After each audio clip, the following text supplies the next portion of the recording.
An internet video causes a Columbus cop to resign, and buyer beware, big money with no return for OSU tickets. Plus, a chain reaction crash as a group of motorcyclists head to a pig roast. 19 Action News at 11 starts in just 60 seconds. 19 Action News at 11 starts now. Will it ever end? More violence and murder on our neighborhood streets. Details straight ahead. But first, rescue crews on the scene of a nasty accident in Eaton Township over in Lorain County. 4 motorcycles involved, leaving 5 people hurt. 3 Life Flight helicopters transported 4 of the victims from the scene to Metro with unknown injuries. The 5th victim was taken to Elyria Memorial, again with unspecified injuries. The accident occurred along Royalton Road, better known as State Route 82. We're told a pack of bikers was headed to a pig roast when they missed a turn and tried to stop too quickly. The stretch of highway was closed for about 2 hours while crews cleared the scene. An investigation is ongoing. Now we move on to our big story here on 19 Action News at 11. Good evening, I'm Danielle Serino. Every weekend, multiple people gunned down and their killers left wandering the streets.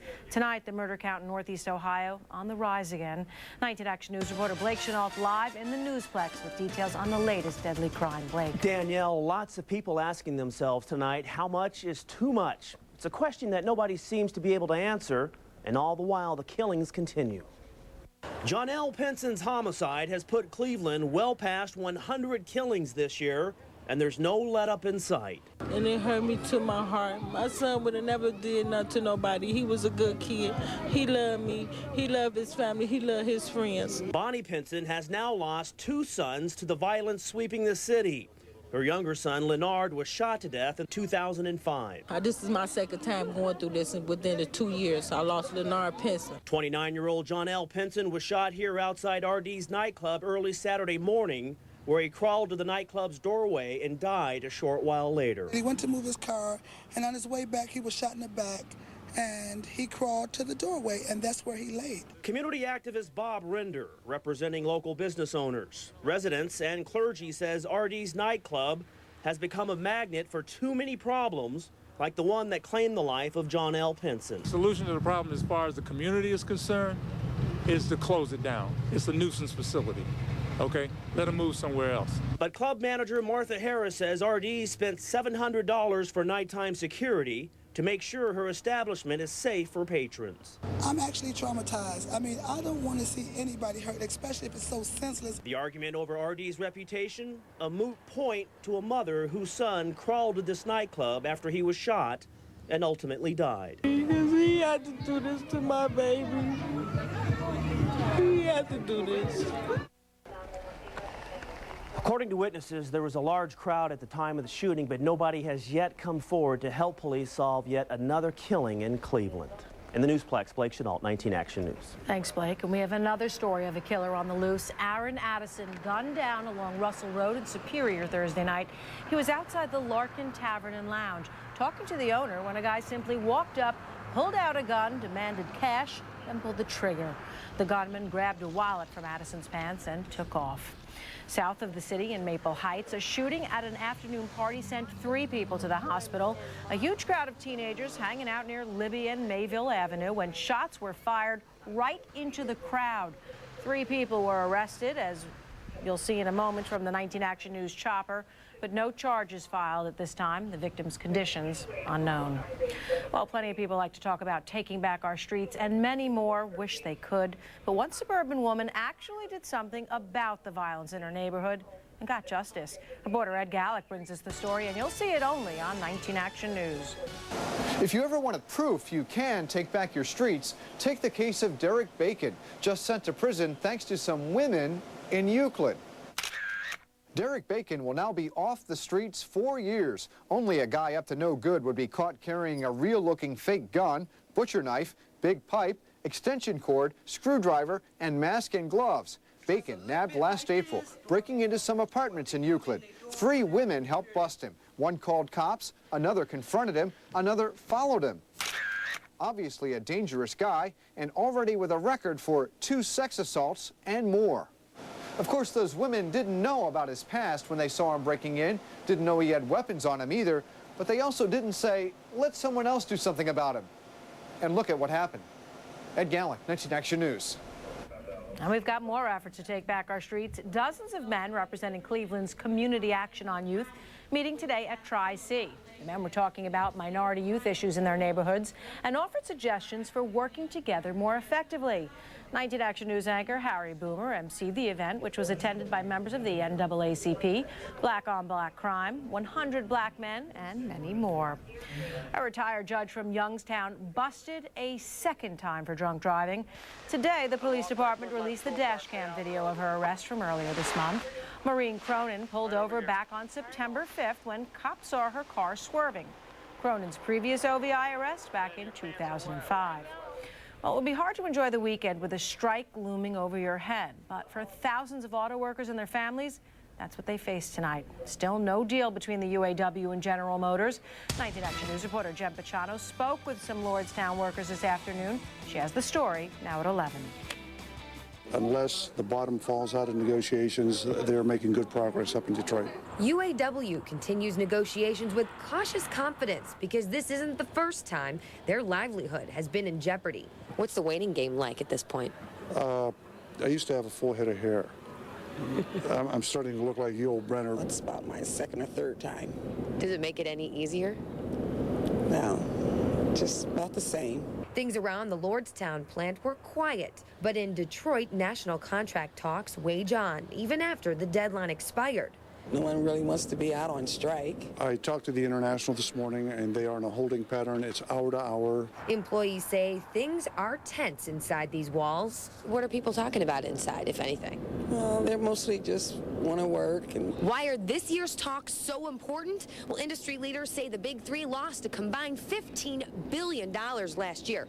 So they're rolling out new vehicles like this Cobalt here to compete with the Japanese and trying to reduce labor costs to make sure that they survive. Among the topics being tackled behind closed doors, a retiree health care trust. No simple subject. The most important thing to get done right now is just to stay calm until the International does their business. What's it like waiting for the answer and waiting for things to be resolved? Just moment by moment. In Lordstown, Jen Pachano, 19 Action News. Why wait for the weather? Your complete first alert forecast always in the first 10 minutes starts now.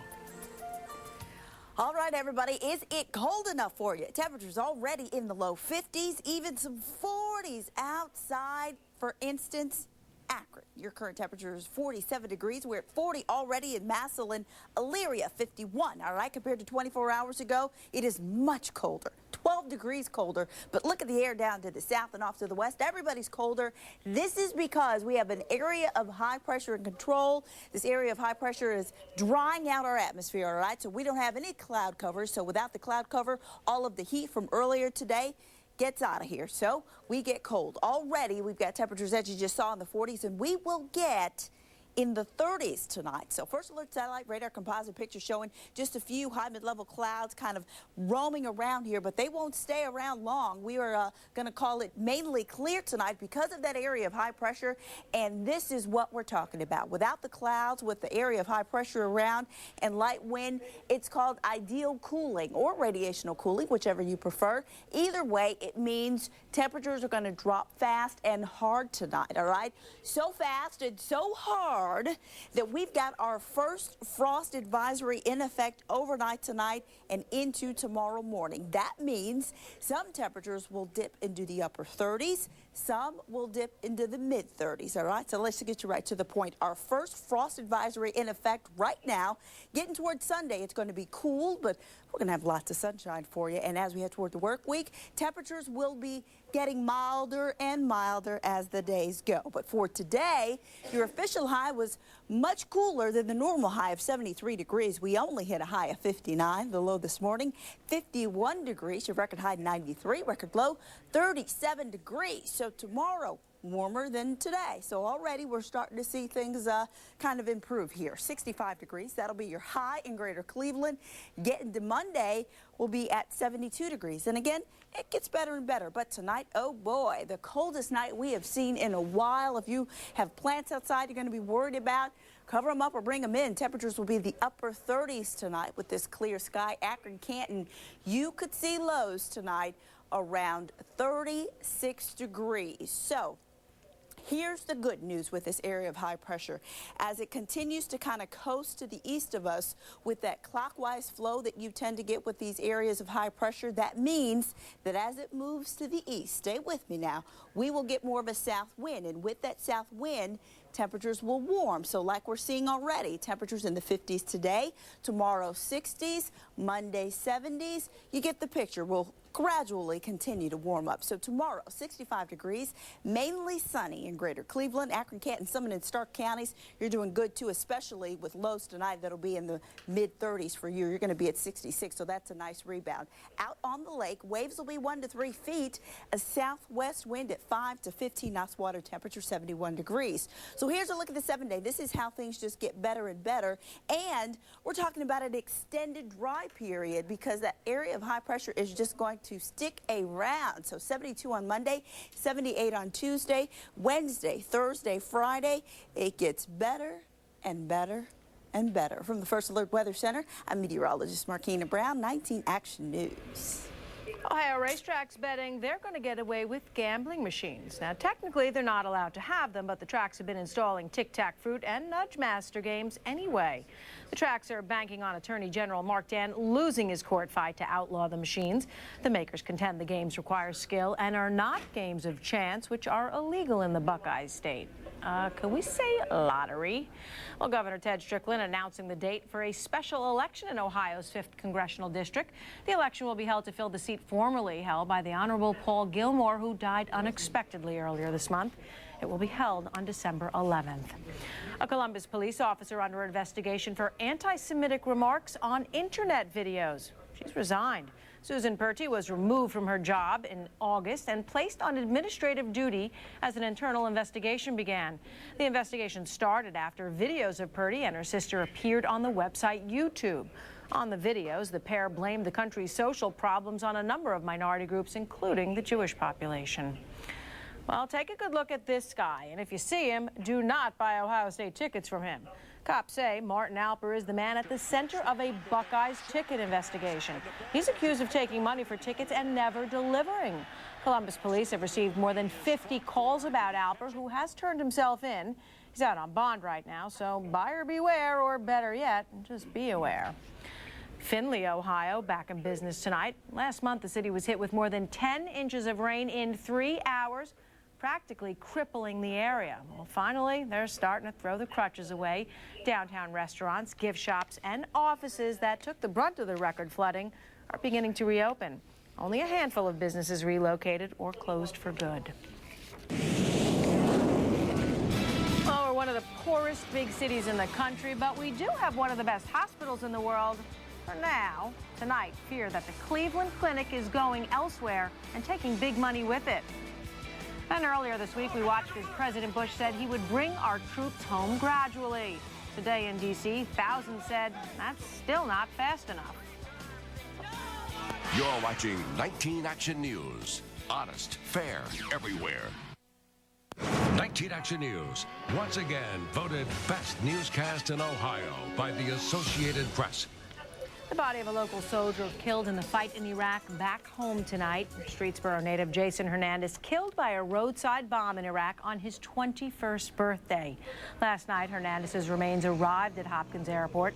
Family, police, and military personnel leading the procession to the funeral home.